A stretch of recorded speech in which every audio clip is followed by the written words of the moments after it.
ജയിലുദ്യോഗസ്ഥർക്കെതിരെ ഗുരുതര ആരോപണവുമായി യൂട്യൂബർ മണവാളന്റെ കുടുംബം.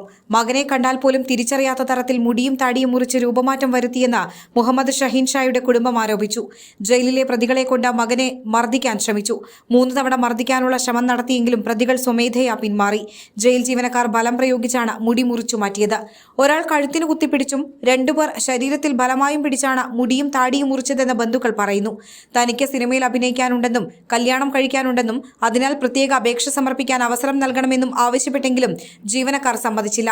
മണവാളനെ ജയിലിലെത്തിച്ച ആദ്യ ദിവസം തന്നെ മുടിമുറിക്കാൻ പുറത്തുനിന്ന് ആളെ കൊണ്ടുവന്നെങ്കിലും മുടിമുറിക്കാൻ വന്നയാൾ പിൻവാങ്ങി. പിറ്റേ ദിവസം സൂപ്രണ്ടിന്റെ നിർദ്ദേശപ്രകാരം എത്തിയാണ് മുടിയും താടിയും മുറിച്ചു മാറ്റിയത്. മുടി ട്രിമ്മു ചെയ്യുന്നതിനിടയിൽ ഡ്രിമ്മർ തെറ്റിക്കയറുന്നതാണ് രൂപം തന്നെ മാറാൻ ഇടയാക്കിയതെന്ന വിചിത്രവാദമാണ് ജയിൽ ഉദ്യോഗസ്ഥരുടേതെന്ന് കുടുംബം ആരോപിച്ചു. ഭ്രാന്തനായി ചിത്രീകരിക്കുമെന്ന് ഭീഷണിപ്പെടുത്തിയതിന് പിന്നാലെയാണ് മണവാളൻ മാനസികാരോഗ്യ കേന്ദ്രത്തിൽ പ്രവേശിപ്പിച്ചതെന്നും കുടുംബം വ്യക്തമാക്കി.